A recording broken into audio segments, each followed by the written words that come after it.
Bonjour, bonsoir à toutes et tous, c'est Elsker pour ce 26e épisode de Parlons Constitution, et aujourd'hui on continue cette petite série de vidéos là sur le législatif, sur le pouvoir législatif, et on continue avec l'élaboration de la loi.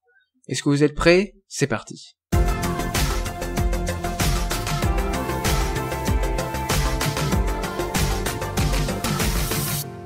Alors avant de commencer par des rappels, j'aimerais vous dire que cet épisode va être assez long, vous l'avez sans doute déjà vu, mais pour faire en sorte qu'il ne soit pas très trop long, j'ai décidé de passer un peu vite sur certaines choses, d'avancer, parce qu'il y a vraiment beaucoup de choses à voir sur l'élaboration de la loi, et je vais pas m'appesantir sur des détails, sur une liste d'arguments, de justifications qui n'en finiraient pas, sur des options à envisager, toutes les options envisagées, non. Ici, je vais me concentrer sur ce qui existe actuellement et ce qui change avec ma vision politique dans le domaine constitutionnel actuellement. Donc on va commencer tout d'abord par quelques rappels des épisodes précédents pour un peu se remettre dans le bain. Alors, définissons avec ce vocabulaire juridique de l'association Henri Capitant, 13e édition, aux presses universitaires de France, de monsieur Gérard Cornu en 2020, la loi.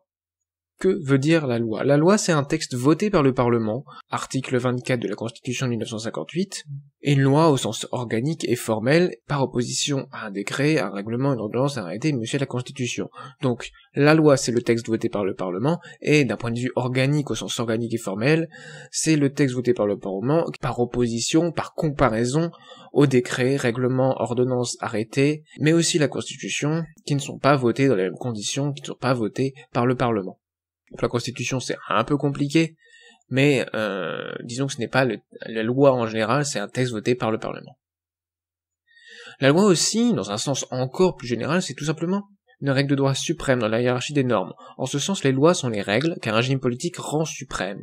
Dans le système juridique français, la loi est l'expression de la volonté générale, elle est donc la règle de droit suprême. Même si, entre les lois, il peut y avoir une hiérarchie, et il y a également la Constitution qui est, a priori, au sommet, il y a aussi les traités, mais bon, on va pas complexifier ici, parce qu'on a déjà vu un épisode sur la hiérarchie des normes. Voici ce qu'était la loi. Maintenant, nous allons voir ce petit rappel sur la séparation des pouvoirs, séparer les pouvoirs de manière à ce que le pouvoir arrête le pouvoir, selon Montesquieu. C'est très important, il faut que les pouvoirs soient séparés pour qu'on ne puisse pas en abuser.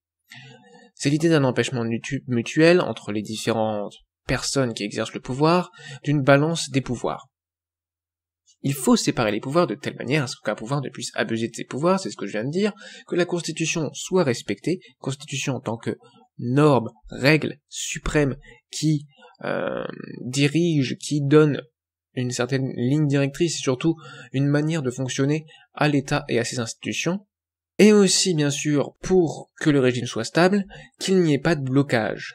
Donc il faut séparer, mais il faut quand même des relations, pour éviter les blocages. C'est un équilibre complexe à obtenir entre séparation et relation entre les pouvoirs, dans le but d'éviter les blocages ou une confusion des pouvoirs. Qui doit disposer du pouvoir législatif? Alors, nous avons dit, il y a quelques épisodes de cela, que c'était des assemblées, hors circonstances exceptionnelles. Une chambre de législation courante, l'Assemblée nationale, une chambre de législation unanime, la Chambre des sages, et le Conseil scientifique, qui dispose du veto scientifique.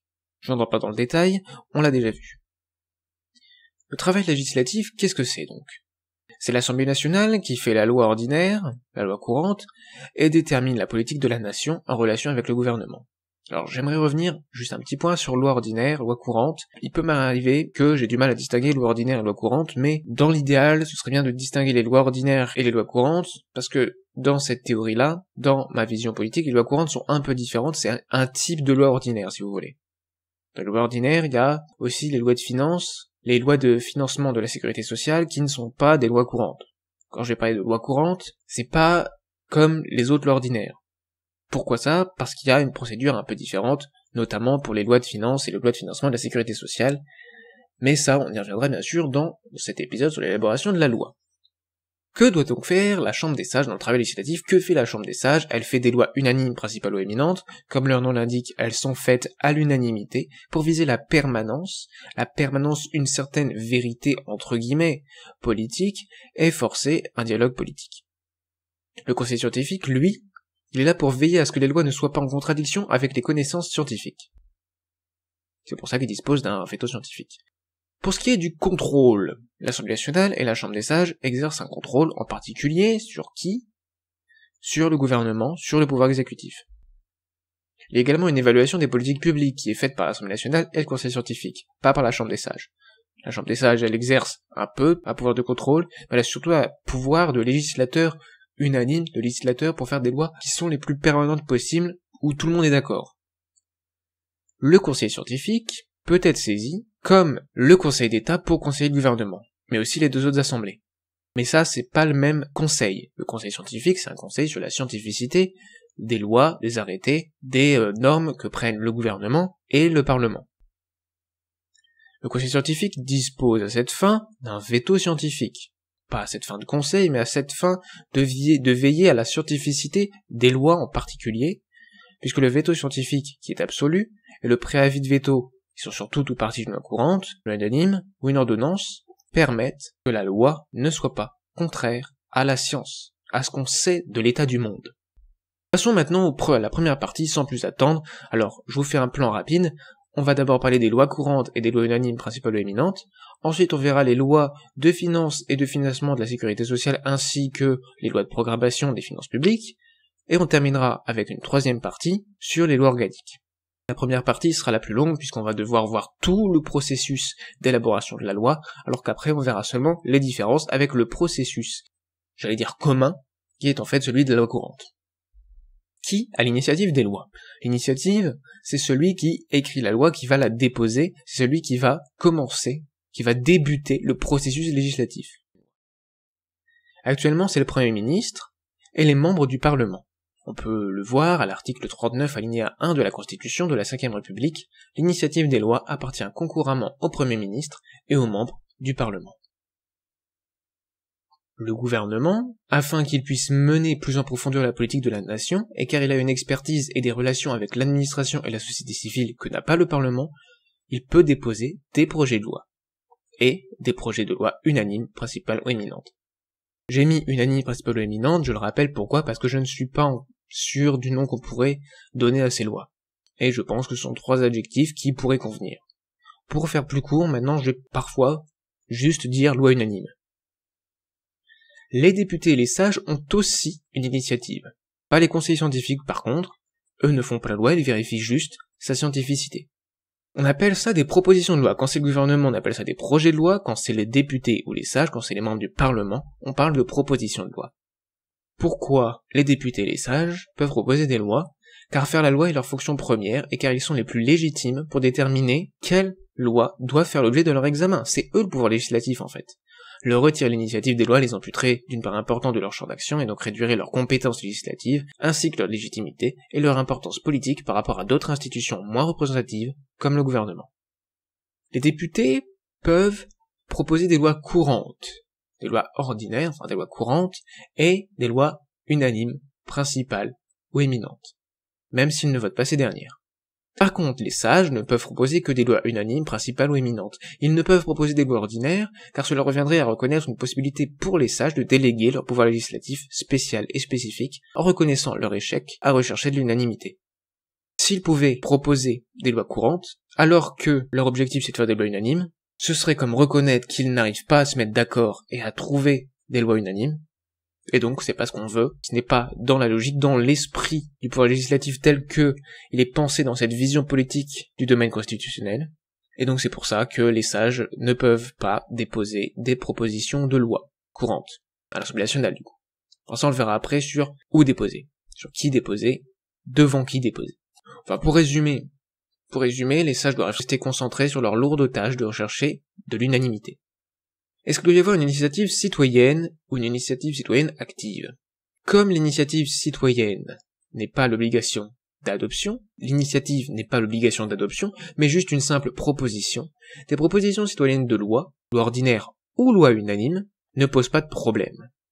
Elles sont même souhaitables car elles permettent des propositions originales et une participation citoyenne au pouvoir politique. Donc des propositions citoyennes de loi, mais pas citoyennes actives. Donc pour tous les citoyens, qu'ils soient citoyens actifs ou passifs. Pourquoi cette idée-là? car cela ne requiert aucun intérêt politique à prouver. Pourquoi? Car c'est non décisoire. L'action de proposer une loi n'est pas une action décisoire. C'est une action qui n'est là que pour proposer. On a une idée, on la propose. Bon, c'est plus compliqué que ça, car sinon ce serait rapidement le bordel, il faut le dire, ce serait rapidement n'importe quoi. On n'arriverait plus à s'organiser, ce serait le désordre.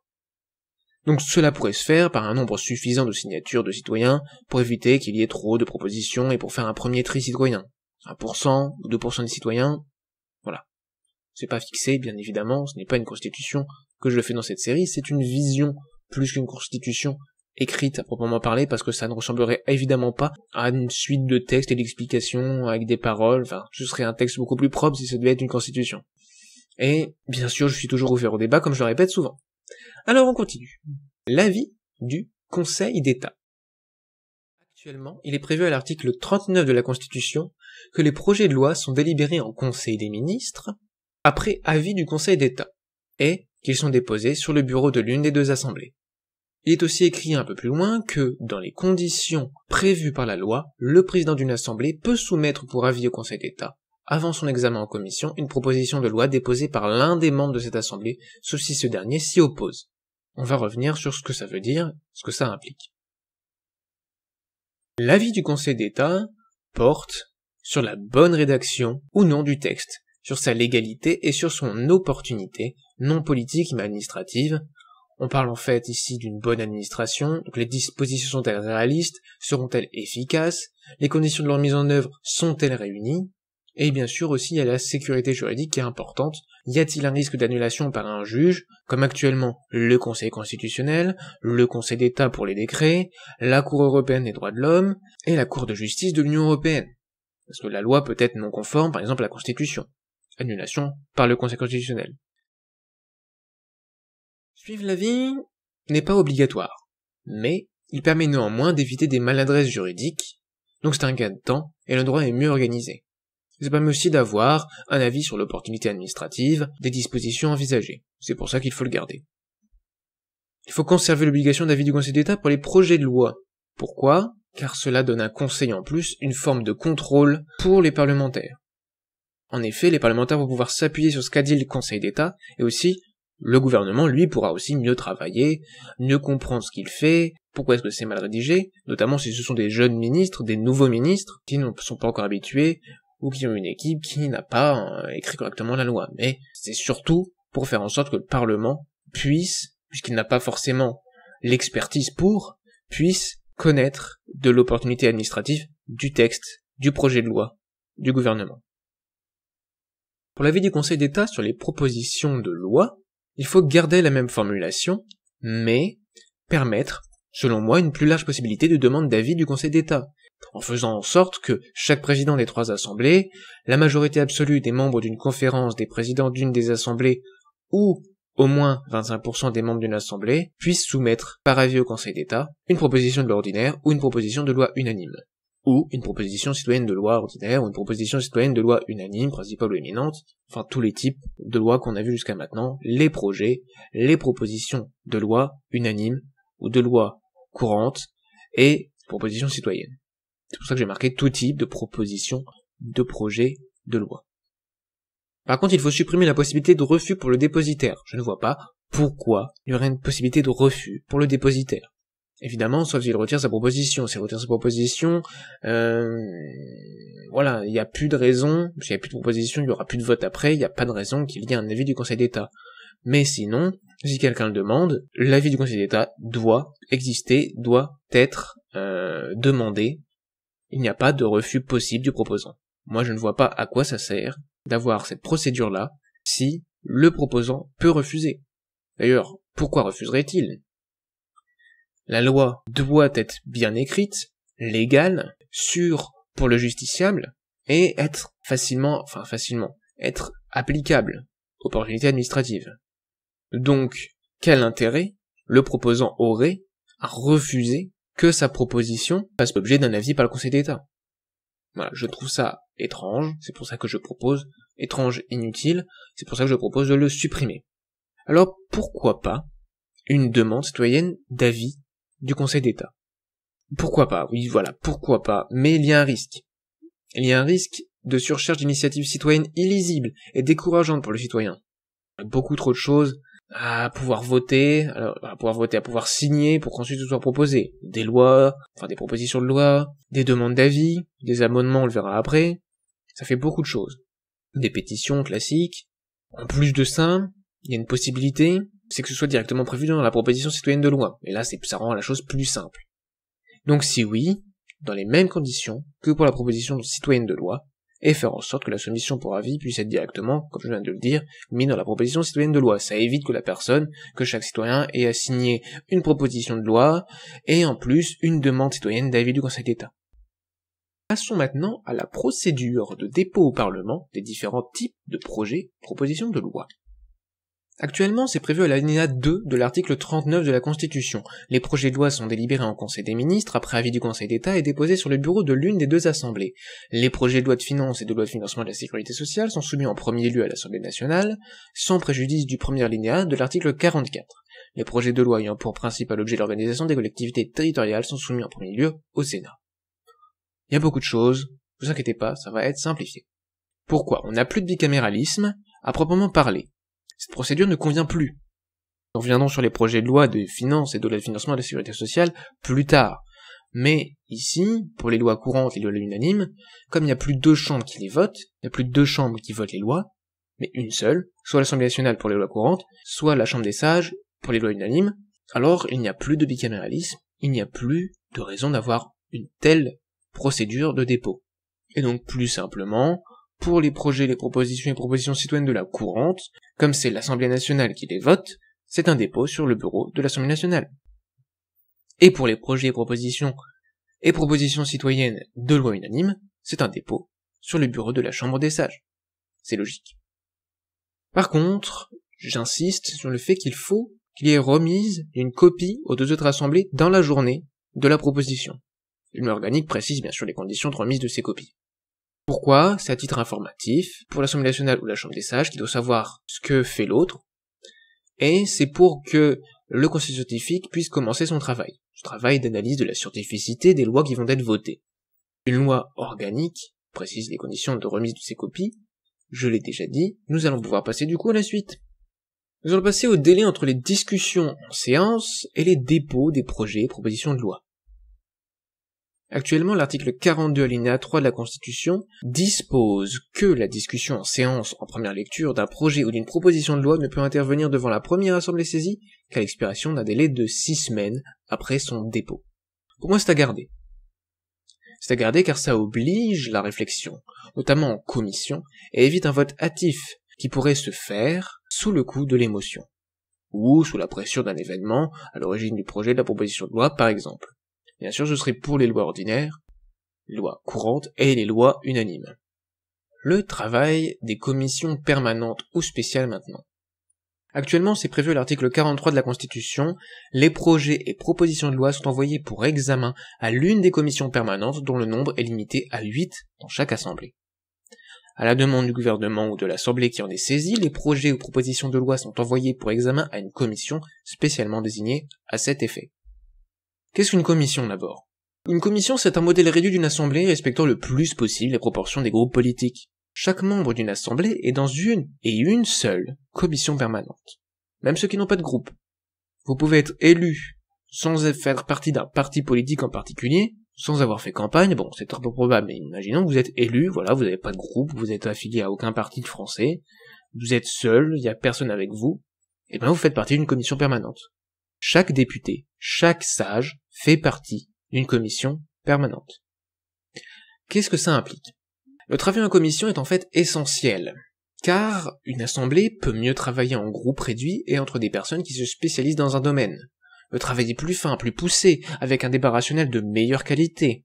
Précision, logique, diversité des arguments et des données utilisées, compréhension mutuelle, appréciation globale des sujets, etc. Le travail en commission est donc essentiel. Par contre, pourquoi une limite du nombre de commissions permanentes ? Pourquoi 8 ? Pourquoi ? Alors pourquoi limiter ? Pour que, en fait, ça permet que les commissions soient représentatives de la composition de l'Assemblée, d'éviter une multiplication du nombre des commissions. Une multiplication qui ferait en sorte que les domaines des commissions soient des domaines restreints et de moindre influence par rapport à d'autres. C'est-à-dire qu'il y aurait une commission sur les pommes de terre, tandis que l'autre serait sur l'ensemble de la viande. Enfin, j'en sais rien du tout, ça c'est si on décompose en des milliers de commissions, au lieu de faire une seule commission sur tout ce qui est agriculture et pêche. J'invente, j'imagine. Hein. Et du coup, qu'est-ce que ça engendrerait? Le fait qu'il y ait des commissions qui soient plus importantes que d'autres, c'est déjà le cas, mais là ce sera encore plus avec une multiplication de nombre de commissions. Ça nuirait en fait à l'égalité de pouvoir dans le processus législatif des représentants de la nation, et favoriserait les partis majoritaires, qui choisiraient les commissions les plus importantes.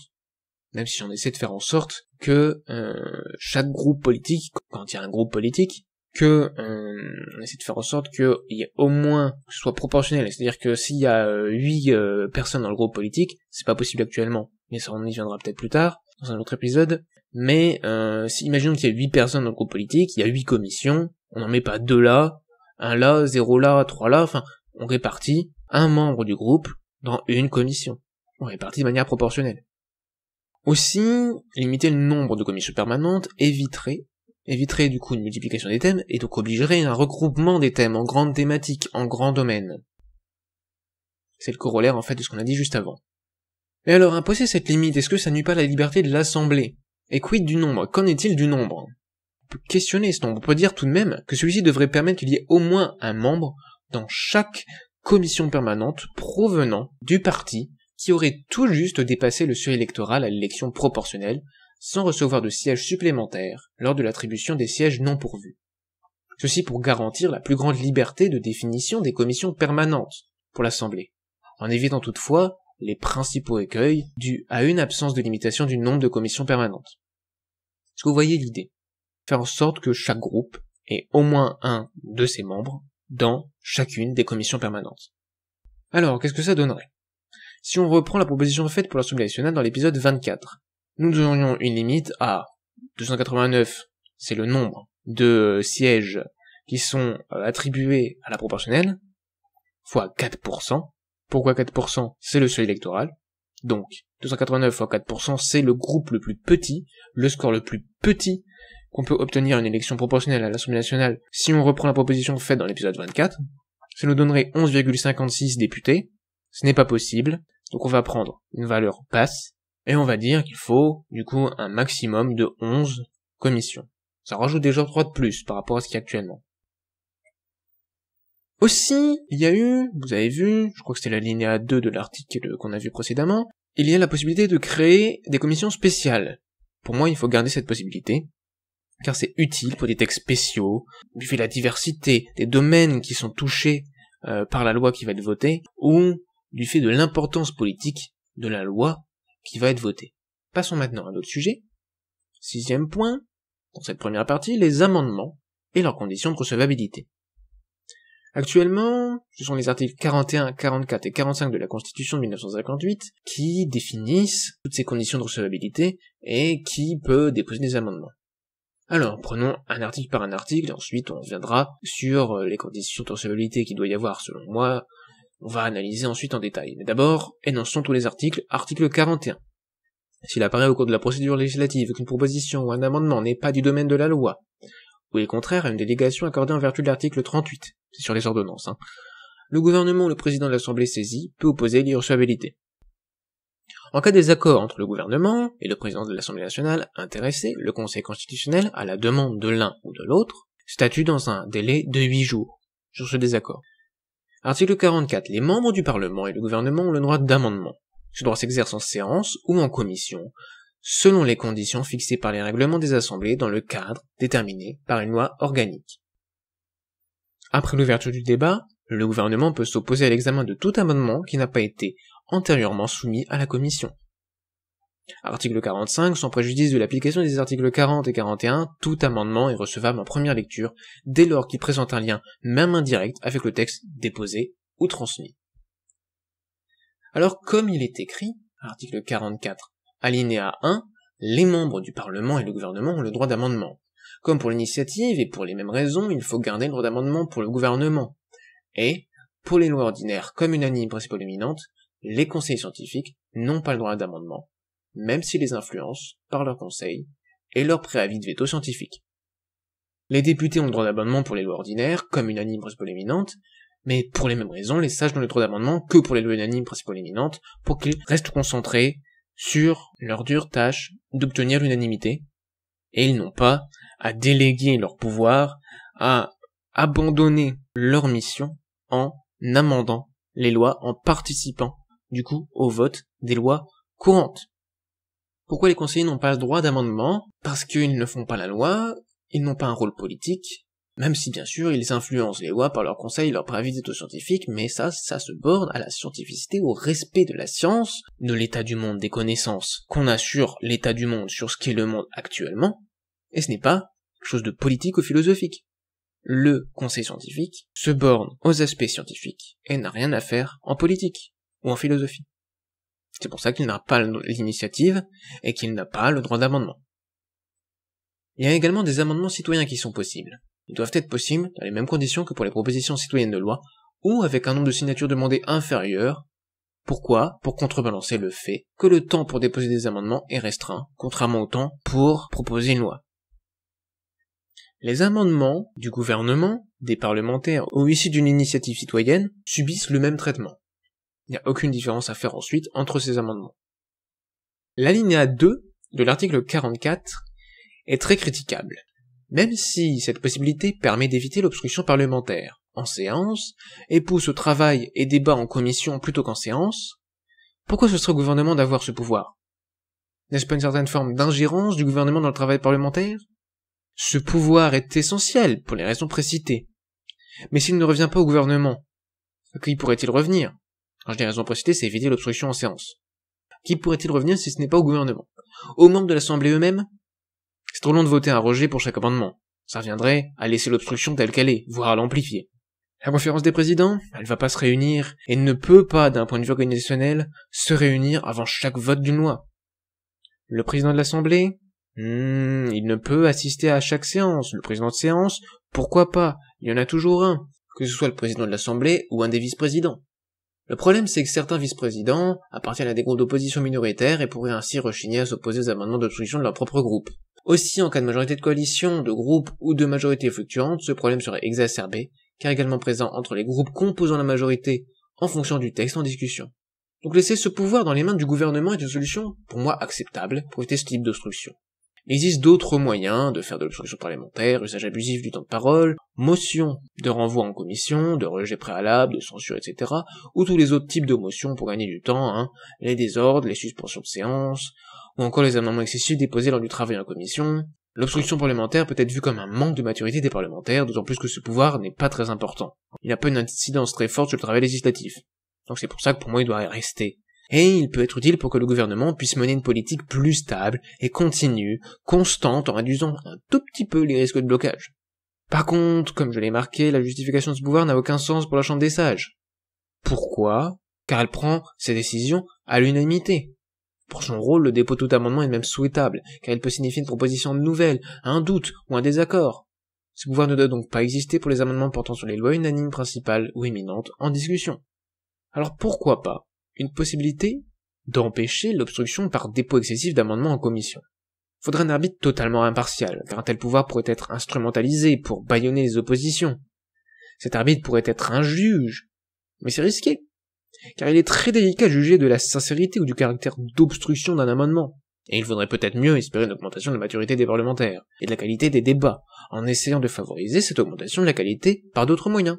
De plus, certains pourraient défendre que l'obstruction est un mode d'action politique légitime dans un rapport de force politique. Personnellement, je ne suis pas d'accord avec ça, enfin pas tout à fait. Que, si l'on peut juger, que les conditions de la recherche d'un consensus étaient insuffisantes, et les deux conditions sont nécessaires pour légitimer l'obstruction, selon moi, et que l'absence de décision ne sera pas plus grave que la décision qu'on essaie d'empêcher. Conditions qui laissent place à une forte subjectivité dans l'appréciation de la comparaison des conséquences potentielles de la décision et de la non-décision, mais surtout dans l'appréciation de la suffisance et la définition des conditions de la recherche d'un consensus. Donc voilà, pour moi je ne vois pas quel autre moyen pourrait être utilisé ici. Donc un juge, non. Quel autre moyen, je ne sais pas. Concernant l'article 41, l'article 41 en fait on y reviendra plus tard, car il faut avant d'en discuter qu'on ait vu s'il faut limiter le domaine de la loi ou s'il faut qu'il y ait la possibilité des ordonnances, prévues par l'article 38 actuellement. Je voulais juste mentionner cet article 41 ici à titre indicatif, car ça touche notre sujet. Mais on va pas le traiter ici. Concernant l'article 45, son esprit doit rester tel quel. Sauf, peut-être pas pour l'article 41, car l'article 45 mentionne l'article 41, mais si l'article 41 change, évidemment il faut qu'il y ait un changement dans l'article 45. Également, il faudrait tout de même supprimer en première lecture. Car avec ce que je propose dans cette série, il n'y a plus de navette parlementaire, puisque l'Assemblée nationale et la Chambre des sages votent séparément des lois de nature différente. Cet article est très bien, car il dispose de la recevabilité de principe de tout amendement. Tant il présente un lien avec le texte, car sinon, on pourrait déposer des amendements sur n'importe quel sujet, dans n'importe quel texte, ce qui rendrait les lois illisibles car inorganisées et le travail législatif de toute façon infaisable. Donc tout amendement est recevable, tant qu'il présente un lien, même indirect, avec le texte déposé ou transmis. Sauf les exceptions prévues par les articles 40 et 41, et justement nous allons parler maintenant de l'article 40 qui dispose l'irrecevabilité financière. Le principe d'irrecevabilité financière. L'article 40 de la Constitution dispose que les propositions et amendements formulés par les membres du Parlement ne sont pas recevables lorsque leur adoption aurait pour conséquence soit une diminution des ressources publiques, soit la création ou l'aggravation d'une charge publique. Ce principe d'irrecevabilité financière empêche un déséquilibre et une illisibilité des finances publiques. Il permet d'éviter que des parlementaires viennent proposer tout au long de l'année, et en particulier en période électorale, des mesures qui déséquilibreraient le budget de l'État dans un sens négatif, par diminution des ressources publiques, ou la création ou l'aggravation d'une charge publique. Ce qui peut être traduit en des termes impropres, mais plus clairs pour tous, par une baisse des recettes, ou une création ou hausse d'une dépense. Ça n'est cependant pas applicable au gouvernement, donc à ces amendements et aux projets de loi. C'est le gouv qui a donc la main mise sur la gestion budgétaire, notamment car il fait les projets de loi, de finances, mais on y reviendra plus tard. Ce déséquilibre est selon moi un problème s'il rend en effet illisible le budget de l'État. Or ce n'est pas le cas, car des lois ne sont pas votées tous les jours. D'autant plus que le gouvernement peut déposer des projets de loi ou des amendements qui déséquilibrent le budget de l'État, des collectivités territoriales, des administrations publiques, de la sécurité sociale. On pourrait donc penser qu'il serait bon de retirer cette irrecevabilité financière ou de l'étendre au gouvernement. Cependant, ma position, mon avis, c'est que la situation est bonne telle qu'elle est.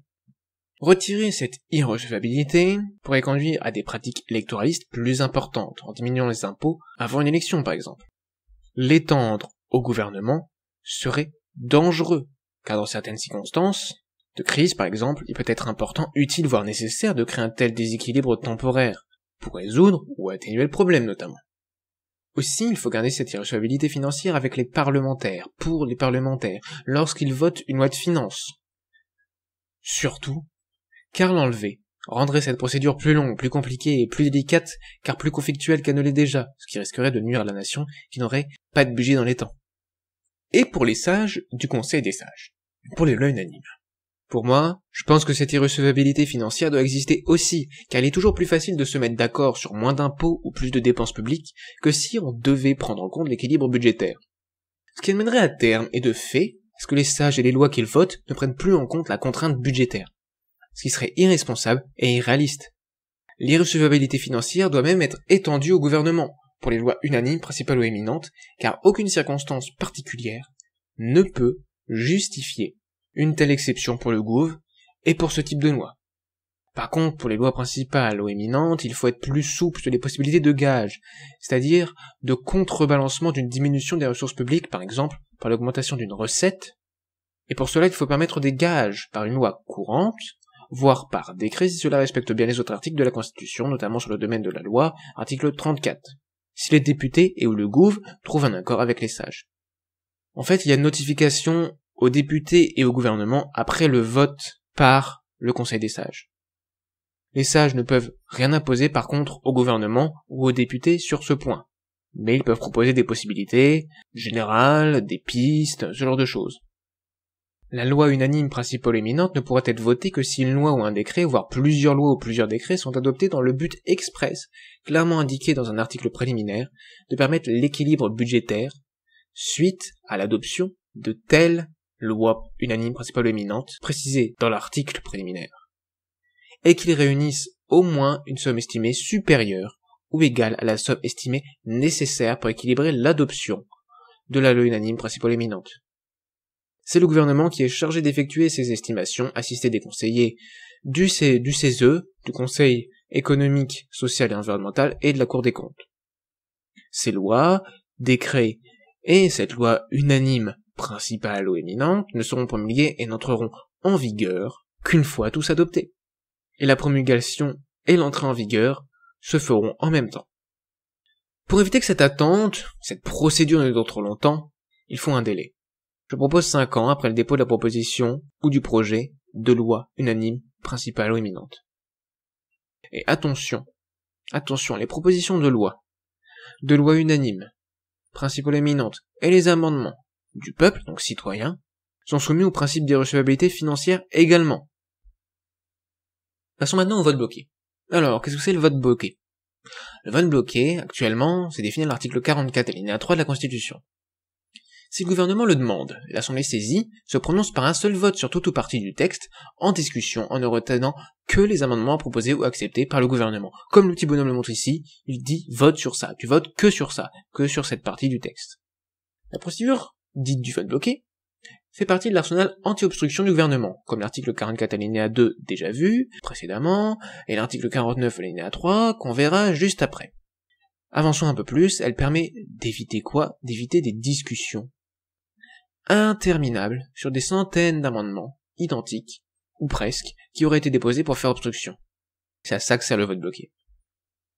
Mais cela donne un pouvoir d'ingérence au gouvernement dans le travail parlementaire, surtout si la procédure est utilisée de façon abusive pour bâillonner les oppositions, car il peut sélectionner uniquement les amendements qu'il souhaite voir adoptés. Je pense donc que cette procédure doit être supprimée, car elle donne un pouvoir d'ingérence trop important à mon goût au gouvernement dans le travail législatif par rapport aux problèmes qu'il cherche à résoudre.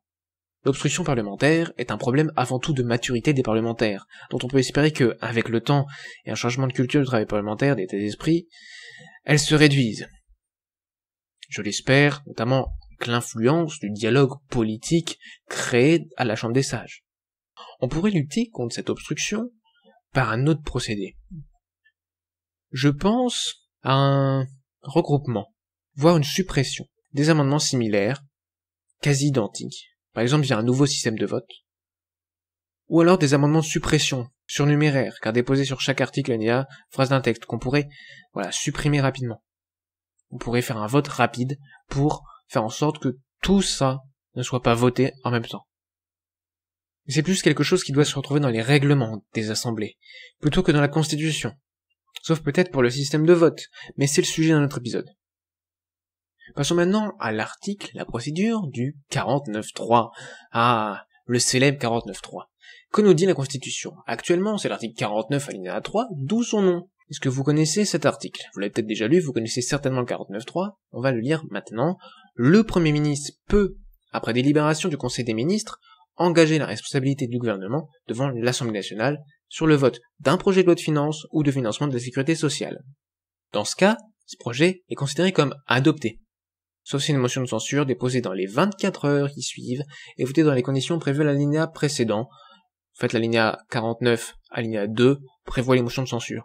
On le verra quand on parlera des motions de censure dans un épisode un peu plus loin dans la série. Le Premier ministre peut, en outre, recourir à cette procédure pour un autre projet ou une proposition de loi par session. Avec cet article 49 alinéa 3, il y a l'article 51 qui vient préciser que la clôture de la session ordinaire ou des sessions extraordinaires est de droit retardée pour permettre le cas échéant l'application de l'article 49. Donc les motions de censure, à cette même fin, des séances supplémentaires sont de droit. Alors le 49.3 c'est quoi? Il est considéré par beaucoup comme un coup de force du gouvernement pour empêcher le débat au Parlement. Il est même parfois qualifié d'antidémocratique. Mais il peut être aussi utilisé pour faire adopter plus rapidement un texte. Par exemple, si l'adoption est fortement retardée par de l'obstruction parlementaire, dans le cas d'une situation d'urgence, notamment pour les projets de loi de finances et les projets de loi de financement de la sécurité sociale, ou si l'adoption semble évidente au vu de sa popularité dans l'hémicycle. Pour moi, ce n'est pas une procédure antidémocratique. Ce n'est pas un coup de force du gouvernement, même une procédure problématique, tant qu'elle n'est pas utilisée trop souvent. C'est pour moi juste une accélération exceptionnelle de la procédure d'adoption d'une loi. Dans l'idéal, il ne faudrait pas qu'elle soit utilisée, car il est quand même préférable de débattre et de voter normalement. Mais dans certains cas, comme c'est évoqué, peut être justifié, voire mieux et utile de l'utiliser. Et dans tous les cas, c'est l'Assemblée nationale qui a le dernier mot, puisqu'elle peut décider que le texte ne sera pas adopté en renversant le gouvernement par l'adoption d'une motion de censure, qui fera l'objet, comme j'ai déjà dit, d'un prochain épisode. Il faut juste que les députés aient le cran de le faire, en fait. Donc il faut, pour moi, garder le 49.3, mais en doublant délai pour le dépôt d'une motion de censure en le repassant à 48 heures, comme c'était inscrit dans le texte initial de 1958. En fait, ça a été modifié depuis et c'est passé de 48 heures à 24 heures, et moi je pense qu'il faudrait quand même laisser 48 heures, ce serait bien. Et en gardant pour moi la limite d'une fois par session pour un autre projet ou une proposition de loi. Et en modifiant ce qui devra être modifié suite aux autres épisodes de Par la Constitution, le Premier ministre par exemple, mais ce n'est pas encore le moment d'en parler. C'est pas l'heure. Et c'est pas pour les lois unanimes principales ou imminentes. Pourquoi ? Car ce ne sont pas le même type de loi, pas le même objectif, on cherche l'unanimité. Donc si on cherche l'unanimité, il n'y a pas de raison urgente d'adopter la loi. L'unanimité ne se fait pas sous la pression. On va pouvoir passer à la suite, c'est-à-dire la promulgation de la loi. Qu'est-ce que c'est que la promulgation ? Qu'est-ce que c'est que ce mot un peu barbare ? L'article 10 de la Constitution dispose que le président de la République promulgue les lois dans les 15 jours qui suivent la transmission au gouvernement de la loi définitivement adoptée. Il peut, avant l'expiration de ce délai, demander au Parlement une nouvelle délibération de la loi ou de certains de ses articles. Cette nouvelle délibération ne peut être refusée. Alors qu'est-ce que la promulgation, car ça ne définit pas ce que c'est que promulguer. La promulgation, en fait, selon la même source que tout à l'heure, c'est la déclaration officielle intervenant après l'élaboration de la loi, ou parfois la signature d'un traité, qui préside à l'insertion de cet acte dans l'ordre juridique et conditionne son entrée en vigueur sous réserve de la publication à intervenir. C'est pas forcément plus clair, en fait c'est la dernière étape de l'élaboration de la loi avant sa publication et son entrée en vigueur. Actuellement, elle se formalise par un décret du président de la République, contresigné par le Premier ministre et les ministres qui seront chargés d'appliquer la loi. Ce décret et la loi sont publiés au Journal officiel de la République française, au JORF. La loi entre en vigueur le jour qu'elle a fixé, ou, à défaut, le lendemain de sa publication au JORF. Sauf pour les dispositions de la loi qui nécessitent des mesures d'application, des décrets, et qui entrent en vigueur en même temps que ces mesures. Aussi, en cas d'urgence, les lois peuvent entrer en application dès leur publication. Par exemple, pour des dispositions impératives, fiscales ou militaires pour lesquelles des personnes pourraient essayer de s'y soustraire pendant ce délai d'un jour. On peut penser, à une sanction par décret en matière fiscale, ou un changement en matière fiscale qui pourrait générer une évasion fiscale soudaine, rapide, pour éviter ce changement, pour éviter les conséquences négatives pour les finances personnelles de certaines personnes, ou alors pour éviter, d'un point de vue militaire, d'être enrôlé avec un décret de conscription, notamment s'il y a la guerre. Pour moi, il ne faut rien changer. Je n'ai rien à dire sur cette procédure, elle est très bien comme ça, sauf pour quelques petites choses, le Premier ministre qui change, on verra ça avec l'épisode sur la composition du gouvernement. Passons maintenant à autre chose, la fixation de l'ordre du jour et les niches parlementaires. Actuellement, l'article 48 nous dit que, sans préjudice de l'application des 3 derniers alinéas de l'article 28, l'ordre du jour est fixé par chaque assemblée. 2 semaines de séance sur 4 sont réservées par priorité dans l'ordre que le gouvernement a fixé à l'examen des textes et au débat dont il demande l'inscription à l'ordre du jour. En outre, l'examen des projets de loi de finances, des projets de loi de financement de la sécurité sociale et, sous réserve des dispositions de l'alinéa suivant, des textes transmis par l'autre assemblée depuis 6 semaines au moins, des projets relatifs aux états de crise et des demandes d'autorisation visées à l'article 35 et, à la demande du gouvernement, inscrits à l'ordre du jour par priorité.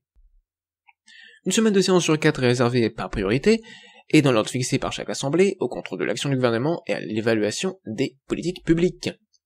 Un jour de séance par mois, réservé à un ordre du jour arrêté par chaque assemblée à l'initiative des groupes d'opposition, de l'assemblée intéressée, ainsi qu'à celle des groupes minoritaires. Une séance par semaine au moins, y compris pendant les sessions extraordinaires prévues à l'article 29, est réservée par priorité aux questions des membres du Parlement et aux réponses du gouvernement, ce qu'on appelle les QAG, ou les questions au gouvernement.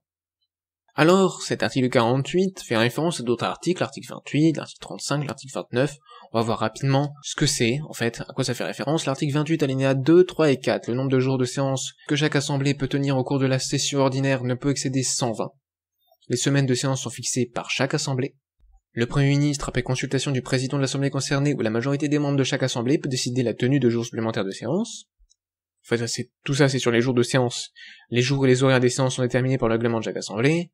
Voilà, donc, il y a tout ça, il y a aussi la déclaration de guerre qui est autorisée par le Parlement, le gouvernement informe le Parlement de sa décision de faire intervenir les forces armées à l'étranger au plus tard, 3 jours après le début de l'intervention, et précise les objectifs poursuivis, on y reviendra sur ces articles-là, surtout sur l'article 35, bien plus tard. Il précise les objectifs poursuivis, cette information peut donner lieu à un débat qui n'est suivi d'aucun vote. Lorsque la durée de l'intervention excède 4 mois, le gouvernement soumet sa prolongation à l'autorisation du Parlement, il peut demander à l'Assemblée nationale de décider en dernier ressort. En fait, c'est toutes ces demandes-là qui sont prioritaires. Si le Parlement n'est pas en session à l'expiration du délai de 4 mois, il se prononce à l'ouverture de la session suivante. Article 29. Le Parlement est réuni en session extraordinaire à la demande du Premier ministre ou de la majorité des membres composant l'Assemblée nationale sur un ordre du jour déterminé. Ça, c'est les sessions extraordinaires. Lorsque la session extraordinaire est tenue à la demande des membres de l'Assemblée nationale, le décret de clôture intervient dès que le Parlement a épuisé l'ordre du jour pour lequel il a été convoqué, au plus tard 12 jours à compter de sa réunion. Le Premier ministre peut seul demander une nouvelle session avant l'expiration du mois qui suit le décret de clôture. Alors l'ordre du jour. L'ordre du jour est réparti entre le gouvernement, le Parlement, les questions au gouvernement, les niches parlementaires et le contrôle de l'action du gouvernement et l'évaluation des politiques publiques. Donc la répartition entre tout ça. Le fait que le gouvernement décide l'ordre du jour 2 semaines sur 4 est souvent critiqué puisque comme c'est le pouvoir législatif qui vote la loi, c'est à lui de fixer son ordre du jour. Que le gouvernement le fasse, c'est une ingérence de sa part dans le travail législatif. Je suis pas d'accord avec cette critique. Pour moi, il est important que le gouvernement puisse fixer l'ordre du jour pour bien conduire la politique de la nation, même si c'est à l'Assemblée nationale avant tout de la déterminer, comme c'est au gouvernement de la conduire. Il a son mot à dire. Et notamment dans le cadre des réformes, en pouvant fixer une partie de l'ordre du jour. Cependant, je pense que 1 semaine sur 4 suffit, et pas 2. Car, de toute façon, la majorité à l'Assemblée est souvent d'accord avec le gouvernement sur l'ordre du jour. On obtient donc quoi? On obtient donc un quart fixé par le gouvernement. En semaine, 1 semaine sur 4. 2 semaines sur 4 fixées par l'Assemblée nationale. 1 semaine sur 4 réservée au contrôle de l'action du gouvernement et à l'évaluation des politiques publiques. Dont, au moins une séance par semaine pour les questions au gouvernement, et 1 jour par mois pour les niches parlementaires. Donc ça c'est l'essai identique, avec 1 jour par mois, et au moins une séance par semaine pour les QAG. L'alinéa 3 sur les textes à examiner en priorité reste tel quel, sauf des textes transmis par notre assemblée depuis 6 semaines au moins, qui disparaît avec la fin de la navette parlementaire. Alors pour ceux qui ne savent pas ce qu'est une niche parlementaire en fait c'est lorsque les oppositions, les groupes d'opposition et les groupes minoritaires peuvent définir l'ordre du jour pendant une journée. C'est dans cette journée proposer des textes sur lesquels voter. En fait, les assemblées actuellement font un roulement chaque mois. C'est un groupe différent qui va avoir sa journée, sa niche parlementaire. Alors par contre, c'est différent pour l'ordre du jour à la Chambre des Sages. Il n'y a pas les mêmes rôles, il n'y a pas les mêmes missions, ils font pas le même travail, pas exactement. Moi je propose 1 quart réservé au contrôle de l'action du gouvernement, et 3 quarts librement fixés par la Chambre des Sages. Il y a également 2 séances par mois de questions au gouvernement, séparées entre elles d'au moins 1 semaine. Alors pourquoi pas une séance par semaine? Parce qu'en fait, il n'y a pas la même responsabilité devant l'Assemblée nationale que devant la Chambre des Sages. C'est moins important les QAG pour la Chambre des Sages que pour l'Assemblée nationale. Du coup, seulement 2 par mois. Et séparé d'au moins 1 semaine pour qu'il n'y ait pas les 2 dans la même semaine. Ça peut être en milieu de mois et en fin de mois, par exemple. Il y a également des niches parlementaires, et je propose qu'il y ait ici, non pas 1 journée, mais 2 jours par mois. Pourquoi? Pour que l'ordre du jour tourne plus. Pour que les propositions qui sont, originales des autres groupes, des groupes non majoritaires à la Chambre des Sages, puissent être entendues, être votées, être discutées, être présentées. Alors, pour le conseil scientifique, qu'est-ce que c'est? Ce n'est pas réellement du travail législatif, mais comme nous parlons de l'ordre du jour, enfin si c'est une partie du travail législatif, c'est le contrôle de la scientificité des lois. Mais comme ici nous parlons de l'ordre du jour, même s'il n'élabore pas la loi à proprement parler, je propose qu'on le dise quand même, quel doit être l'ordre du jour pour le conseil scientifique. Pour moi, 1 quart doit être réservé à l'évaluation des politiques publiques. 1 quart réservé au conseil, 1 semaine sur 4, toujours, 1 quart c'est 1 semaine sur 4, réservé au conseil demandé ou, à défaut, au conseil du gouvernement. Et enfin, 2 semaines sur 4 fixées librement par le conseil scientifique. Et également, 1 séance par mois de questions au gouvernement, Pourquoi quand même une séance par mois de questions au gouvernement? Parce que ça peut être utile pour les conseillers du conseil scientifique, ça peut être utile pour eux de savoir quelle est la position du gouvernement pour défendre la scientificité de certains projets de loi, concernant aussi la politique qu'il conduit, et du coup c'est très utile pour les conseillers pour qu'ils puissent mieux juger, mieux comprendre les arguments du gouvernement. Ils puissent poser des questions sur la scientificité du programme, en quelque sorte, de l'Assemblée nationale et du gouvernement. Alors, par contre, il y a la possibilité de modifier l'ordre du jour d'urgence au conseil scientifique. Pourquoi? Pour voter un veto scientifique, avant la promulgation d'une loi courante ou unanime, ou avant la ratification par l'Assemblée nationale d'une ordonnance, sur décision du président du conseil scientifique, de la conférence des présidents du conseil scientifique, ou du président de séance. Pourquoi cette possibilité? Cette possibilité sert en fait à garantir, par sécurité en cas de surcharge de lois ou ordonnances analysées, la scientificité des lois et ordonnances en permettant à tout moment, même pendant les semaines de conseil et d'évaluation des politiques publiques, un vote d'un veto scientifique. Car le conseil scientifique ne peut pas mettre de veto scientifique une fois que la loi est promulguée, une fois que la loi est entrée en vigueur. Il ne peut plus rien y faire. Il peut émettre des avis, il peut demander gentiment à ce que ce soit corrigé, mais il ne peut plus mettre de veto. Donc il faut qu'il y ait une possibilité de modification de l'ordre du jour d'urgence au conseil scientifique pour voter un veto scientifique. Alors maintenant passons au temps législatif programmé. Ce n'est pas réellement dans la Constitution, nous allons le voir, puisqu'en fait c'est une procédure propre à l'Assemblée nationale qui permet à la conférence des présidents de l'Assemblée nationale de fixer une durée maximale pour l'examen de l'ensemble d'un texte, généralement mesuré en heures, ainsi que la séparation du temps de parole avec un temps minimum pour chaque groupe, dont un temps minimum supérieur pour les groupes d'opposition, un temps supplémentaire à 60% pour les groupes d'opposition et à 40% pour les autres groupes. C'est un peu technique, mais je préfère le dire quand même, en proportion de leur importance numérique évidemment. Et un temps aux députés non inscrits avec un temps global au moins proportionnel à leur nombre. Je vous invite à aller relire des textes, des articles en ligne là-dessus pour mieux le comprendre si ça vous intéresse vraiment, parce que je vais pas rentrer dans les détails ici. Alors cette procédure ne s'applique pas aux lois constitutionnelles, aux lois de finances et aux lois de financement de la sécurité sociale.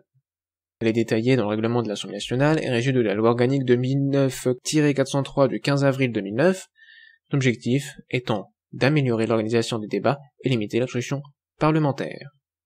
Je rentre dans les détails, c'est pas dans la Constitution, on va pas s'attarder dessus. En fait, je pense pas que ce soit nécessaire de la constitutionnaliser, cette procédure. Elle relève donc du règlement de l'Assemblée nationale, et il n'y a pas lieu d'en parler plus que ça. Je peux quand même dire que je pense que c'est une très bonne mesure, notamment pour lutter contre l'obstruction parlementaire, qui doit donc être conservée. Cette procédure doit être conservée, selon moi. Et je termine en précisant, que ça ne doit pas surtout fait par la Chambre des Sages. La Chambre des Sages n'est pas limitée par le temps. Ce serait absurde et contre-productif. La Chambre des Sages n'est pas limitée par le temps, et si elle n'adopte aucune loi pendant très longtemps, ce n'est pas un problème. Sa seule limite, c'est l'unanimité. Trouver l'unanimité. Réussir à viser cette, entre guillemets, vérité politique. Donc, pas de temps législatif programmé. Alors maintenant, la procédure accélérée. Alors, est-ce qu'on accélère pour la procédure accélérée? Actuellement, article 42, alinéa 4, l'alinéa précédent, c'est vraiment long, hein. Faudrait peut-être qu'on fasse une pause, hein. Faites des pauses, hein, pendant les épisodes, parce que, c'est quand même des longs épisodes, surtout celui-là, il est vraiment très très long, il a été très long à faire, très long à tourner, très long à monter, très long à écrire, surtout très long à écrire. Vraiment, c'est un épisode très long, très lourd. Donc faites des pauses, allez-y progressivement, regardez point par point, prenez votre temps. Alors, article 42, alinéa 4, parce que, quand même, il faut y aller. Alinéa précédent, sur le délai entre le dépôt et la discussion en séance, article 42, alinéa 3, qu'on a déjà vu, ne s'applique pas ici si la procédure accélérée a été engagée dans les conditions prévues à l'article 45. Il ne s'applique pas non plus au projet de loi de finances, au projet de loi de financement de la sécurité sociale, et au projet relatif aux états de crise. L'article 45 dispose que tout projet ou proposition de loi est examiné successivement dans les deux assemblées du Parlement en vue de l'adoption d'un texte identique. Sans préjudice de l'application des articles 40 et 41, tout amendement est recevable en première lecture dès lors qu'il présente un lien même indirect avec le texte déposé ou transmis. Lorsque, par suite d'un désaccord entre les deux assemblées, un projet de proposition de loi n'a pu être adopté après 2 lectures par chaque assemblée, ou, et c'est là qu'intervient la procédure accélérée, si le gouvernement a décidé d'engager la procédure accélérée sans que les conférences des présidents, ici, soient conjointement opposées, après une seule lecture par chacune d'entre elles.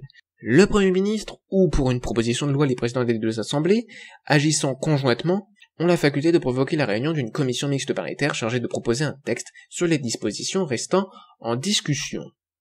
Le texte élaboré par la commission mixte paritaire, par la commission mixte, peut être soumis par le gouvernement pour approbation aux 2 assemblées, aucun amendement n'est recevable sauf accord du gouvernement. Si la commission mixte ne parvient pas à l'adoption d'un texte commun ou si ce texte n'est pas adopté dans les conditions prévues à l'alinéa précédent, le gouvernement peut, après une nouvelle lecture par l'Assemblée nationale et par le Sénat, demander à l'Assemblée nationale de statuer définitivement. Bon, est-ce que je vais m'arrêter là? Ce qui nous intéresse ici, c'est ce qui est en violet.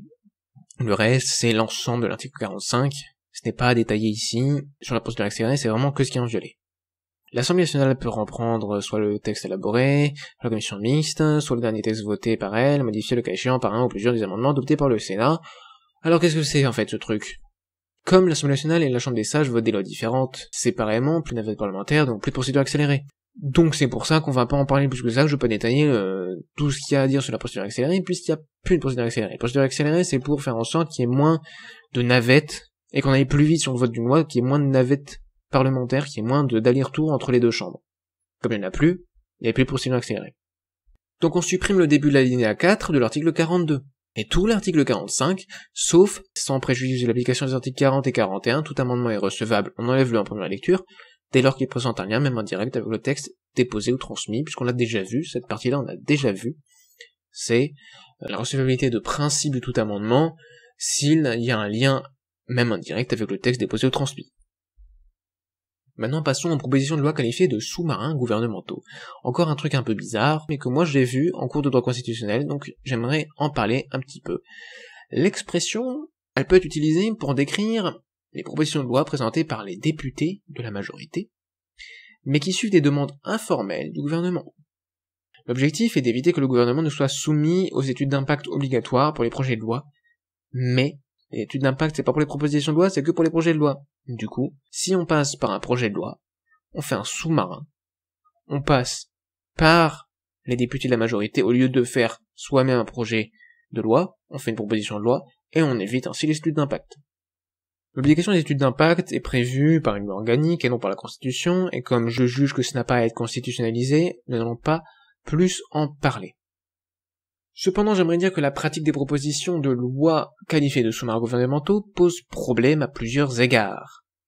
C'est un contournement des exigences de transparence et d'évaluation préalable à la présentation d'un projet de loi. Il n'y a pas de justification de la pertinence de la faisabilité pour cette mesure. C'est embêtant. C'est utile de savoir ça.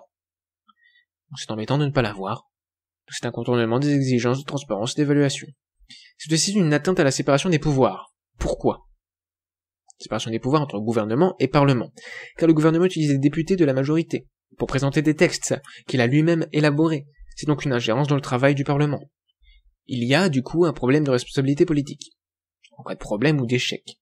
C'est difficile pour les citoyens et les parlementaires qui ne sont pas de la majorité de savoir qui est véritablement à l'origine des propositions de loi de la majorité. Et donc aussi difficile de demander des comptes aux responsables politiques en cas de problème ou d'échec. Qu'est-ce que ça induit tout ça? Ça induit une baisse de confiance dans le gouvernement, et une baisse de confiance en la majorité qui soutient le gouvernement. Mais, même s'il serait bien d'en trouver, sans être trop intrusif pour le gouvernement, je ne vois pas comment et quel garde-fou pourrait être mis en place pour empêcher cette pratique délétère. Cette question reste donc ouverte. Passons maintenant à l'assistance de la Cour des comptes. Actuellement, l'article 47-2 de la Constitution dispose ceci. La Cour des comptes assiste le Parlement dans le contrôle de l'action du gouvernement. Elle assiste le Parlement et le gouvernement dans le contrôle de l'exécution des lois de finances et de l'application des lois de financement de la sécurité sociale, ainsi que dans l'évaluation des politiques publiques. Par ses rapports publics, elle contribue à l'information des citoyens. Les comptes des administrations publiques sont réguliers et sincères. Ils donnent une image fidèle du résultat de leur gestion, de leur patrimoine et de leur situation financière. Qu'est-ce que ça veut dire? C'est quand même assez clair, la Cour des comptes assiste le Parlement dans toutes ces choses-là, tout ce qui est en violet. C'est donc très bien, selon moi, c'est très bien, c'est à garder. Je n'ai rien à changer sur cet article et je trouve très bien que le Parlement soit assisté par la Cour des comptes. Je n'ai rien à ajouter de plus. C'était simplement pour le mentionner et dire que pour moi, cet article est très bien comme ça. Notez tout de même, c'est important, que le second alinéa de cet article est très important puisqu'il dispose un principe de régularité des comptes publics, ainsi qu'un principe de sincérité, ce qui a des conséquences sur la loi organique relative aux lois de finances et sur les procédures pour la présentation et l'adoption des lois de finances et des lois de financement de la sécurité sociale notamment. On continue le préavis de veto et le veto scientifique, on en a déjà parlé en fait, et c'est pour ça que je vais reprendre un petit peu ce qu'on a déjà vu. Le veto scientifique est absolu. Seul le conseil scientifique peut retirer son veto, sauf quelques cas qu'on verra un peu plus loin. Et le préavis de veto scientifique, bien sûr, c'est une intention de veto. C'est, avant de mettre le veto, le conseil scientifique peut décider d'émettre un préavis de veto. Pour alerter, pour pas mettre un veto directement, pour alerter, dire il faudrait changer ça. Ça se fait lorsque la loi est encore en discussion, en commission ou en séance, mais à mon avis, si ça existait, ça se ferait plutôt quand la discussion est encore en commission, parce que une fois qu'elle est en séance, il est peut-être un peu tard pour revenir dessus, pour avoir d'autres amendements, et le temps commence à être compté pour le conseil scientifique pour mettre son veto. S'il doit y en avoir un, bien sûr. C'est sur quoi? C'est sur une loi entière, ou seulement sur un article, plusieurs articles, une partie d'une loi. Mais par contre, ce n'est pas la ligne. Ce n'est pas la ligne, c'est minimum un article. Pourquoi? Car si le veto scientifique peut être mis sur une ligne, sur un mot, voilà, ça revient presque à rendre possible un rôle législatif, un rôle de création, d'élaboration de la loi par le conseil scientifique qui pourrait décider de supprimer des virgules, supprimer des points, supprimer des lignes pour faire en sorte que ce qui existe déjà soit plus conforme à ce que lui pense qu'il doit y avoir d'un point de vue scientifique, mais aussi d'un point de vue politique. Quand on supprime certains mots, certaines lignes, ça peut changer le sens, et on peut aller vers un sens qui soit différent, et qui n'a rien à voir avec la science. Donc, le veto scientifique peut être sur une loi entière, ou seulement sur un article, plusieurs articles ou une partie de la loi. C'est minimum un article. Les vétos et préavis de veto scientifiques ne portent que sur les lois courantes, les lois unanimes, avant promulgation bien sûr, et les ordonnances, avant ratification par l'Assemblée nationale. Donc pas sur les lois de finances, les lois organiques, les lois constitutionnelles, les décrets, les arrêtés ou autres. Ça on l'a déjà vu, et ici on va voir quelque chose de plus. On va voir en fait une procédure de levée de veto pour non-conformité à la Constitution. Alors qu'est-ce que c'est que cette procédure?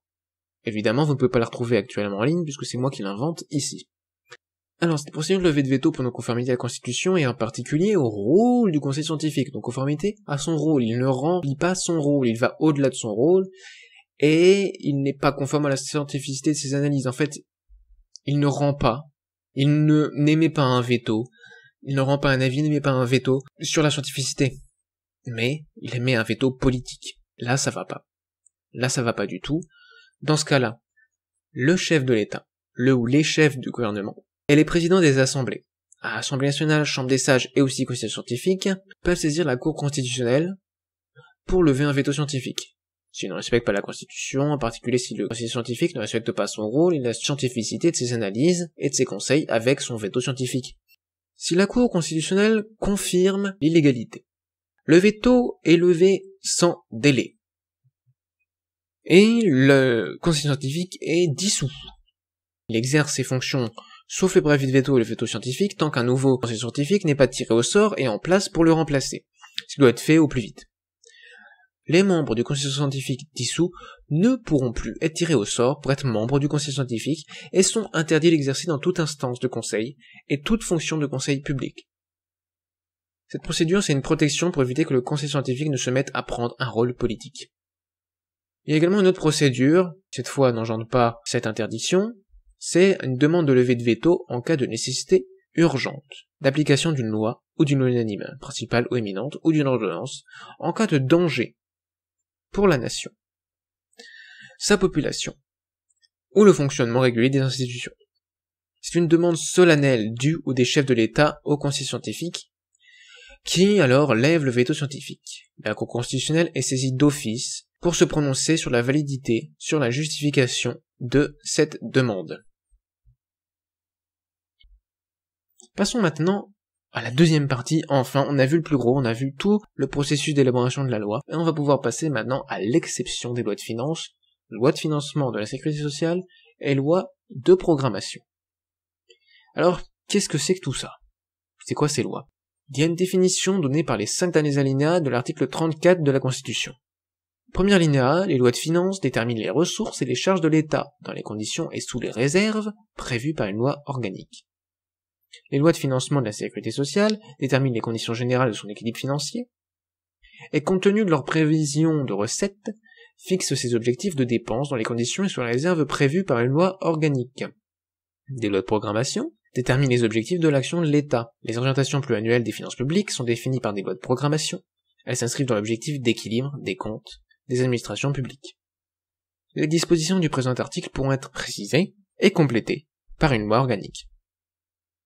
Alors, il y a des précisions concernant ces lois et leurs procédures d'examen, notamment dans des lois organiques, le Code de la Sécurité sociale, et par des lois ordinaires également, notamment une loi importante, la loi organique numéro 2001-692 du 1er août 2001 relative aux lois de finances, aussi connue sous le nom de LOLF, loi organique relative aux lois de finances. Ce n'est pas donc dans la Constitution. Pourtant, on va en parler quand même un petit peu, mais du point de vue de ce qu'il y a actuellement dans la Constitution et de ce que je pense qu'il doit y avoir dans la Constitution. Alors l'initiative, c'est à qui? Au gouvernement. Pourquoi? C'est marqué à l'article 39 alinéa 2.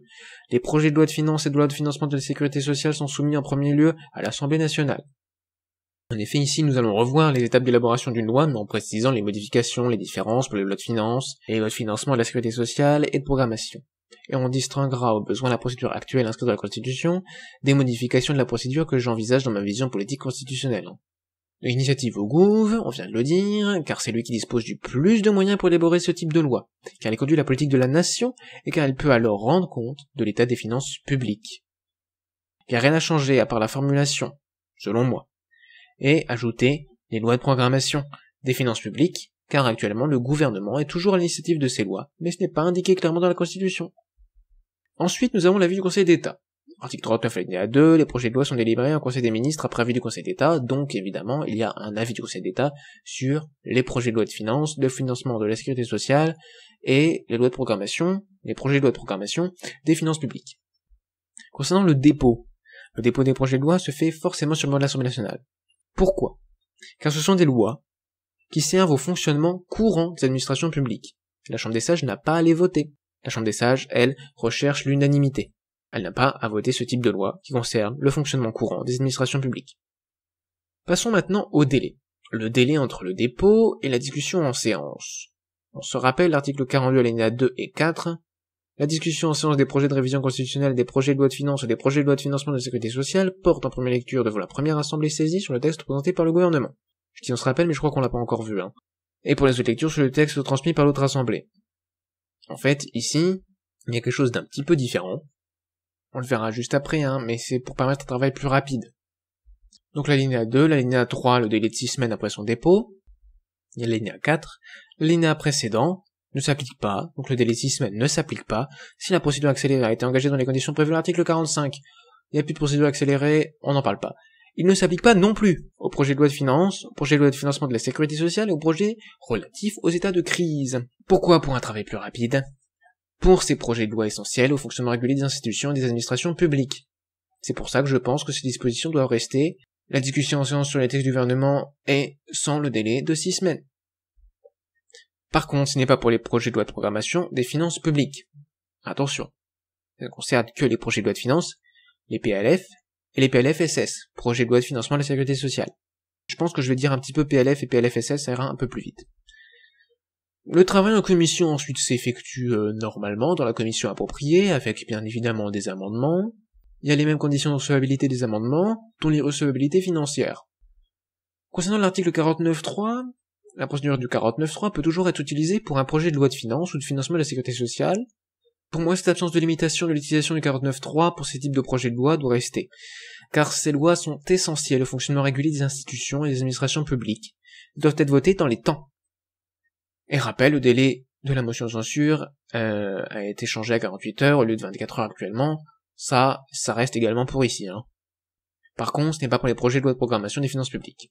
Ensuite intervient donc la publication, enfin la promulgation, la publication au JORF et l'entrée en vigueur. Et donc on avait parlé de quoi d'autre? De l'ordre du jour. Et pour rappel, il y a une priorité au projet de loi de finances et projet de loi de financement de la sécurité sociale, mais pas pour les lois de programmation. La procédure pour le vote des projets de loi de finances, en fait, c'est une procédure un peu particulière. Actuellement, c'est défini à l'article 47 de la Constitution. Le Parlement vote les projets de loi de finances dans les conditions prévues par une loi organique.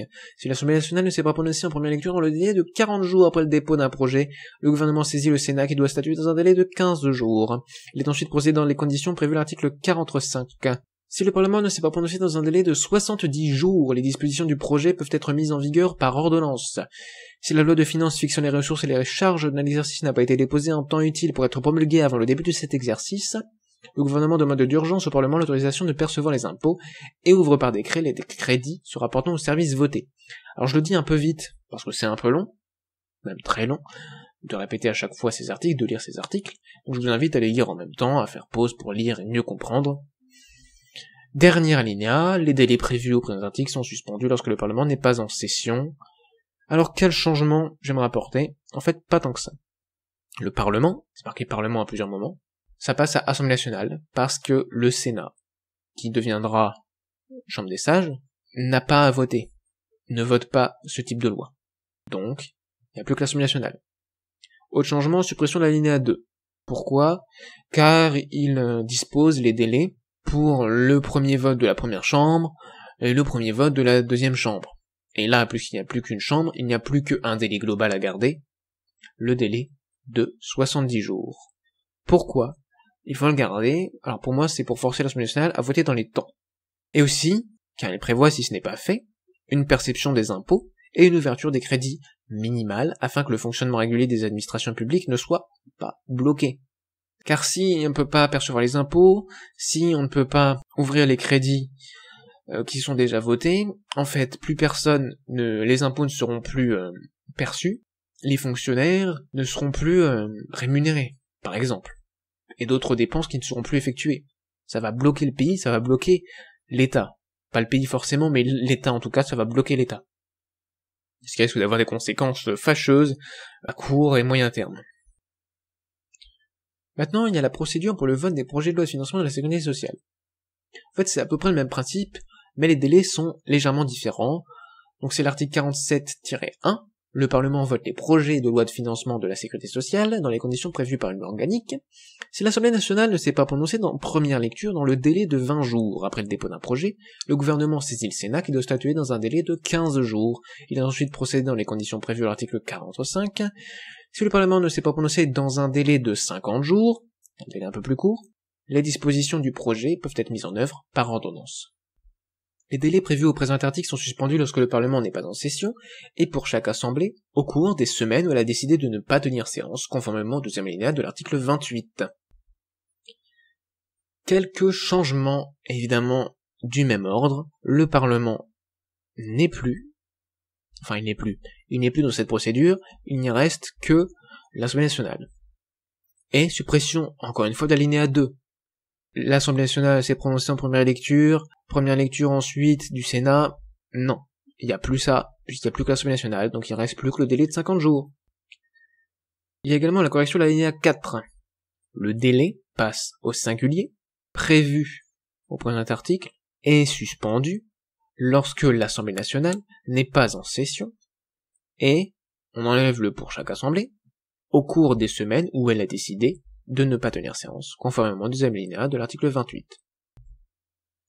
Sinon, cet article est à garder pour les mêmes raisons que pour le vote des projets de loi de finances. Pour rappel, il y a l'assistance de la Cour des comptes. Article 47-2 de la Constitution, je vous mets juste un petit bout, elle assiste le Parlement et le gouvernement dans le contrôle de l'exécution des lois de finances et de l'application des lois de financement de la sécurité sociale.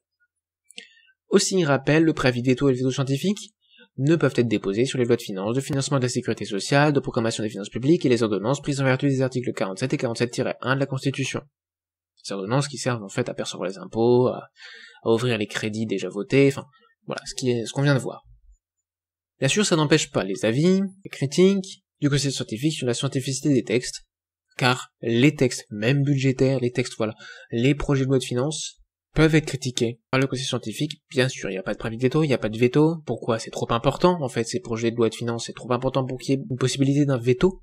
Et donc, il y a quand même des avis, des critiques, des réserves, des remarques sur la scientificité de ces textes.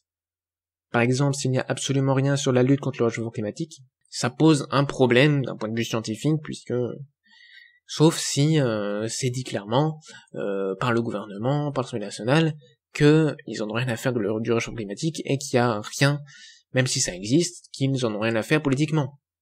Ça peut être une décision politique.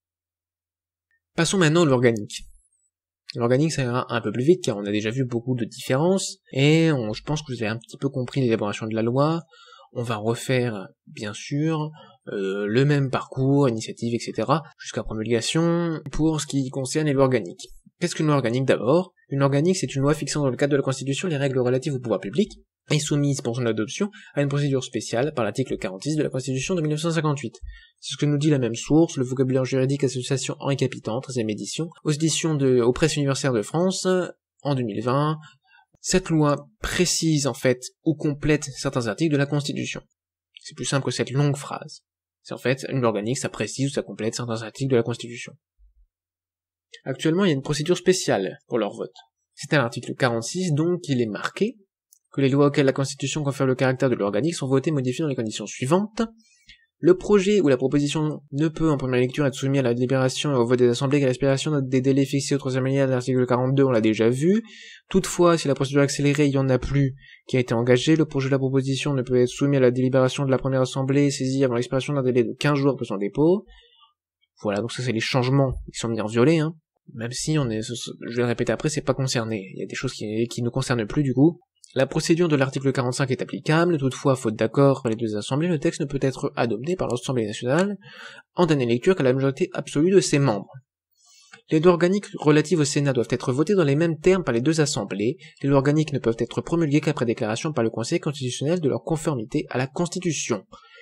Alors, il y a donc l'application d'un délai, le délai de 6 semaines entre le dépôt et la discussion en séance, article 42 alinéa 3. Il y a la procédure accélérée, qui a réduit ce délai à 15 jours. Actuellement, mais ce sera plus le cas selon ma vision. La procédure à l'article 45 avec la navette parlementaire, la commission mixte paritaire, sauf le dernier mot à l'Assemblée nationale, faute d'accord avec un vote à la majorité absolue. Les lois organiques sont relatives au Sénat, c'est vote dans les mêmes termes par l'Assemblée nationale et le Sénat. Le contrôle de conformité à la Constitution est obligatoire avant la promulgation, donc par le Conseil constitutionnel. Maintenant, je propose une nouvelle procédure qui est en fait assez similaire, mais différente. Pourquoi en fait il y a un contrôle de conformité à la Constitution, quand même, je reviens dessus, car c'est pour vérifier que ces lois organiques ne soient pas contraires à la Constitution, ne modifient pas la Constitution ou n'outrepassent pas leur champ d'application. L'initiative donc pour moi, comme une loi unanime principale éminente, c'est le gouv, le député, les sages, l'initiative citoyenne. L'avis du Conseil d'État comme les lois ordinaires et les lois unanimes. Le dépôt au choix devant l'Assemblée nationale ou la Chambre des sages. Pourquoi ça? Parce qu'en fait les lois organiques peuvent être votées et doivent être votées par les deux chambres.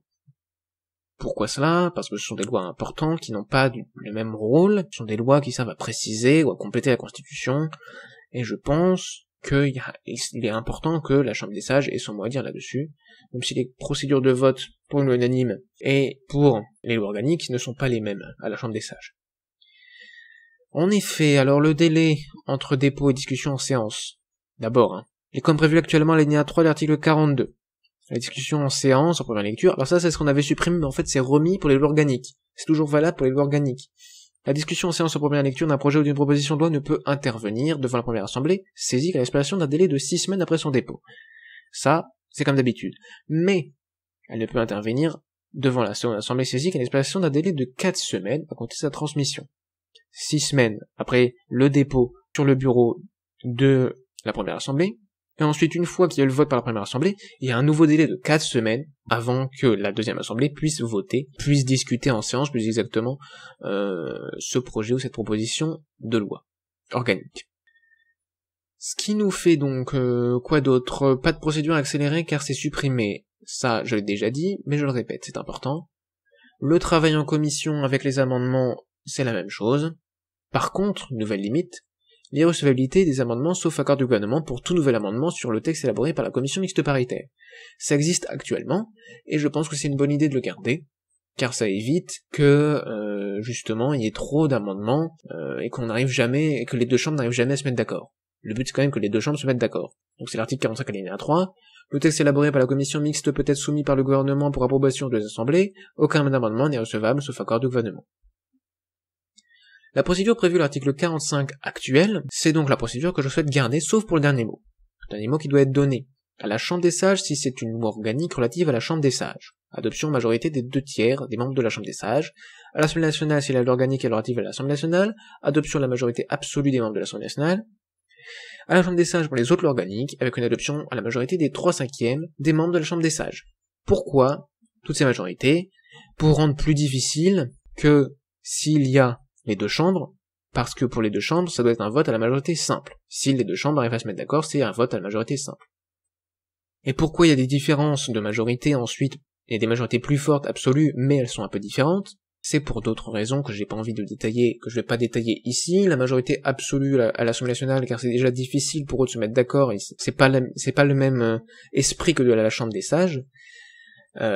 Et la Chambre des Sages est censée viser l'unanimité, donc pour ce qui est relative à sa propre organisation, donc à la Chambre des Sages, ils doivent plus être d'accord, je sais pas si c'est très bien dit, je pense pas, mais ils doivent plus être d'accord que pour le reste, donc c'est pour ça que c'est 2/3, parce que 2/3 est plus élevé que 3/5.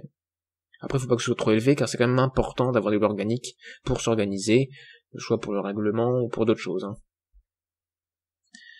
Le contrôle de conformité à la Constitution par la Cour constitutionnelle est obligatoire avant la promulgation, donc là c'est pareil, sauf que le Conseil constitutionnel deviendra Cour constitutionnelle, le nom va changer, je le dis déjà par avance, même si on est très très loin d'être aux épisodes concernant la Cour constitutionnelle, le contrôle de constitutionnalité. Alors, ensuite il y a la promulgation, donc, le 49.3 par contre est interdit, c'est impossible, ce sont des lois beaucoup trop importantes qui précisent la Constitution, qui la complètent, et donc pas de 49.3. Qu'est-ce qu'il y a d'autre? Pas de préavis de veto, veto scientifique, ni avis du conseil scientifique. C'est évident, enfin à mes yeux c'est évident, pourquoi? Parce qu'il n'y a rien de scientifique là-dedans, dans une organique, c'est que politique ou philosophique, c'est que de l'organisation, de la politique ou de la philosophie, il n'y a rien de scientifique là-dedans, donc il n'y a pas d'avis, pas de préavis de veto, pas de veto scientifique. On en a enfin fini, donc conclusion, nous allons revoir chaque point pour en fait résumer tout ce qu'on vient de voir. Élaboration d'une loi courante par l'Assemblée nationale. Initiative, gouvernement, députés, citoyens. Avis du Conseil d'État, plus actuellement.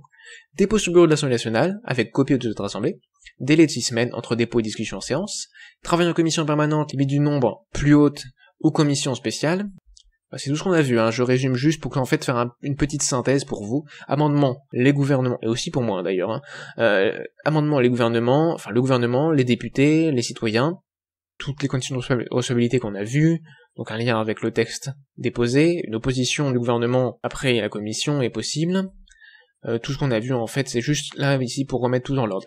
Irrecevabilité financière sauf le gouvernement, suppression du vote bloqué, article 44 alinéa 3, le 49.3 possible une fois par session, pour les lois courantes, hein, on est ici, un temps pour une motion de censure multiplié par 2, donc il repasse à 48 heures, promulgation par les chefs de l'État, ou par le ou les chefs de l'État, contre-seing du ou des chefs de gouvernement, ministres concernés, l'ordre du jour, changement, un quart pour le gouvernement seulement, temps législatif programmé, mais suppression de la procédure accélérée, assistance de la Cour des comptes pour contrôle du gouvernement, veto prévu de veto scientifique, les nouvelles procédures, les levées non-conformité et urgence. Pour ce qui est des différences, quand c'est pour la loi principale éminente par la Chambre des Sages, initiative, on rajoute les sages, dépôt sur le bureau de la Chambre des Sages, limite du nombre de commissions permanentes est différente, les amendements, on rajoute les sages et pas de possibilité d'opposition du gouvernement pour l'amendement après la commission. Irrecevabilité financière est étendue au gouvernement et il y a des gages par des lois courantes et les décrets avec un délai de 5 ans. 49.3 est interdit. L'ordre du jour spécifique, un quart contrôle l'action du gouv, 3 quarts par chambre des sages, dont 2 séances séparées d'une semaine par mois pour les QAG, et des niches parlementaires, 2 jours par mois. Il n'y a pas de temps législatif programmé. Maintenant, passons à l'ordre du jour du conseil scientifique. Je sais, je vais un peu vite, hein, bien sûr, mais c'est parce que la vidéo est déjà très longue. Un quart est réservé à l'évaluation des politiques publiques, un quart réservé au conseiller demandé ou, à défaut, au conseil du gouvernement. 2 quarts fixés librement par le conseil scientifique, dont une séance par mois de QAG, une modification de l'ordre du jour d'urgence au conseil scientifique pour voter un veto scientifique. Passons maintenant aux différences par rapport à la loi courante quand c'est pour les lois de finances, les lois de financement de la sécurité sociale et les lois de programmation des finances publiques. L'initiative est pour le gouv seulement, il n'y a pas de délai de 6 semaines entre dépôt et la discussion en séance sauf pour les lois de programmation. Le 49.3 est toujours possible pour les lois de finances et de financement de la sécurité sociale, mais pas pour les lois de programmation. L'ordre du jour, c'est une priorité aux lois de finances et de financement de la sécurité sociale, pas pour les lois de programmation. Pas de dans les législatives programmées pour les lois de finances et financement de la sécurité sociale, sauf pour les lois de programmation. Il y a des changements dans les procédures de vote pour les lois de finances et financement de la sécurité sociale. Le Parlement devient l'Assemblée nationale puisque la Chambre des sages ne vote pas là-dessus. Il y a suppression du coup des alinéas 2 sur les délais pour statuer pour chacune des deux chambres. Il n'y a plus qu'un délai global pour que le Parlement, pour que l'Assemblée nationale puisse statuer, et il y a assistance de la Cour des comptes pour contrôler l'exécution, l'application de ces lois. Le veto et les préavis de veto scientifiques sont interdits. Différence par rapport à la loi courante quand c'est pour les lois organiques, donc par la Chambre des sages et l'Assemblée nationale. L'initiative est au gouvernement, députés sages et citoyens, le dépôt est au choix devant l'Assemblée nationale ou la Chambre des sages.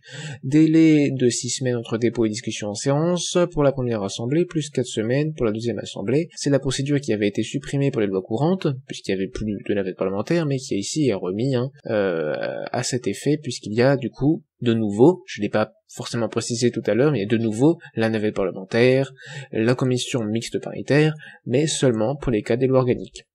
Donc nouvelle irrecevabilité, c'est dur à dire irrecevabilité quand je le dis vite, irrecevabilité, des amendements sur texte élaboré par la commission mixte paritaire, sauf accord du gouvernement. On continue là-dessus, le 49.3 est interdit, impossible pour les lois organiques, la procédure spéciale est une procédure spéciale prévue à l'article 45 actuel, sauf pour le dernier mot qui doit être donné. À la Chambre des sages, si la loi organique est relative à la Chambre des sages, avec une adoption à la majorité des 2/3. À l'Assemblée nationale, si la loi organique est relative à l'Assemblée nationale, avec une adoption à la majorité absolue. À la Chambre des sages, pour les autres lois organiques, avec une adoption à la majorité des 3/5. Et pourquoi la Chambre des sages? Car ils sont censés être réputés plus sages que l'Assemblée nationale, donc pour les lois organiques, c'est eux, si ça concerne pas l'Assemblée nationale, c'est eux qui doivent voter en cas de dernier mot. Sinon le vote c'est pour les deux chambres, classiquement c'est ce qui devrait être fait, c'est ce qui doit être fait en principe, un vote des deux chambres à la majorité simple. Le contrôle de conformité à la Constitution est obligatoire avant la promulgation et effectué par la Cour constitutionnelle. Il n'y a pas d'assistance de la Cour des comptes car elle n'est pas concernée ici. Le veto et les préavis de veto scientifiques et les avis du conseil scientifique sont interdits, sont impossibles, tout simplement car il n'y a rien de politique. Enfin, il n'y a rien de politique, justement, il y a tout de politique, et il n'y a rien de scientifique dans les sujets des lois organiques. Nous arrivons donc à cette fin de conclusion, à cette fin d'épisode, et la prochaine fois, car oui, il reste une question à se poser là-dessus, c'est comment sont prises les décisions dans chaque chambre. C'est vrai ça, puisque on a l'élaboration de loi, mais on n'a pas la prise de décision dans chaque chambre. C'est un point plus précis que l'élaboration de la loi qui ici était très générale, mais on va rentrer dans le détail, comment sont prises les décisions dans chaque chambre. C'est ce qu'on verra du coup dans le prochain épisode. Je vous remercie d'avoir regardé celui-ci, c'est vrai je suis allé très vite. Je l'avais dit, c'est parce que cet épisode est très long et j'ai pas envie qu'il s'éternise, j'ai pas envie qu'il soit trop long à regarder, pour ceux qui veulent juste un résumé rapide, rapide entre gros guillemets, là c'est la durée d'un film, mon avis, ou pas très loin. Mais en tout cas j'espère qu'il vous a plu, que vous avez compris ma vision politique, que vous avez réussi à comprendre les différences qu'il y a entre ce qui est actuellement et ce que moi j'envisage, si je devais faire une constitution à l'heure actuelle. Et j'espère que vous êtes, à défaut d'être d'accord avec moi, que vous avez compris, que vous êtes intéressé par ces sujets, que vous pouvez venir en discuter tout à fait dans les commentaires. Je vous remercie encore d'avoir regardé cet épisode. À la prochaine pour les décisions, la prise de décision, comment prend-on les décisions dans chaque chambre. C'était Healthcare, et à bientôt.